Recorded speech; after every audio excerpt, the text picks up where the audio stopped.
At the moss line, a 6-inch rise in the terrain becomes a jagged mountain range. These wet pebbles become vertical peaks, demanding absolute precision.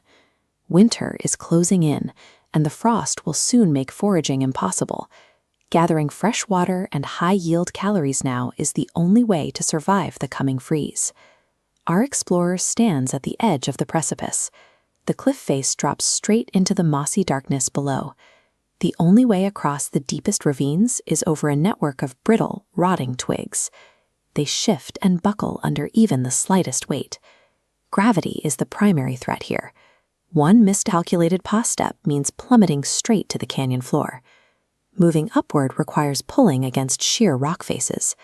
Slick pebbles force our explorer to wedge his claws into microscopic crevices to haul his weight up. Then the route vanishes. A single oak leaf drops directly across the primary pass, blocking it.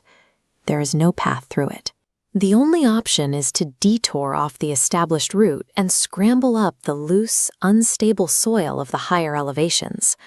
If you want to see our explorer conquer this canyon, make sure you subscribe and join the expedition. A fallen leaf has partitioned the canyon. In this environment, minor shifts force high-risk decisions. Past the detour, the target finally comes into view. A patch of wild berries protected by a thicket of sharp, interlocking thorns. The explorer evaluates the haul. He sniffs and inspects each cluster, isolating only the ripest yields to make the dangerous trip worthwhile. High-speed photography captures his biological adaptation, evaginated cheek pouches acting as internal cargo holds. Watch the expansion. Skin stretches to accommodate mass, while the jaw hinge remains locked, preserving mobility. At max capacity, they hold 20% of his body mass, like carrying 40 extra pounds. This anatomy allows him to clear out an entire food cache in minutes, turning him into a highly efficient transport vehicle.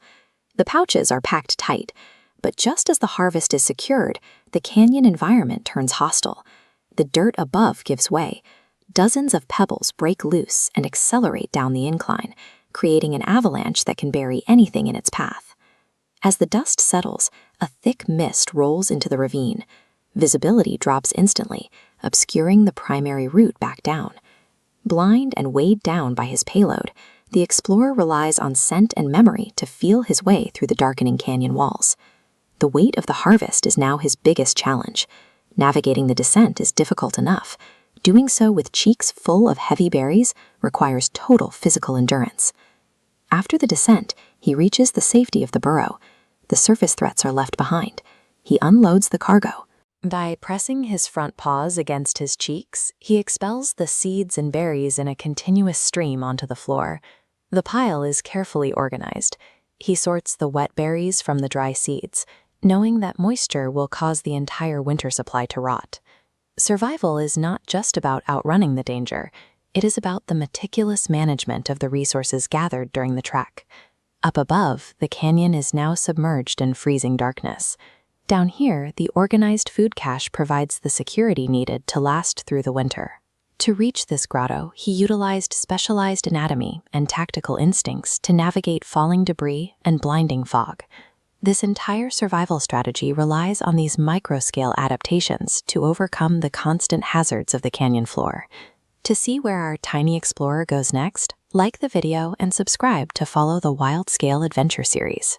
The grotto is full because the explorer successfully navigated every pebble slide and logistics challenge the canyon could offer. The mission is complete, and for now, the harvest is secure.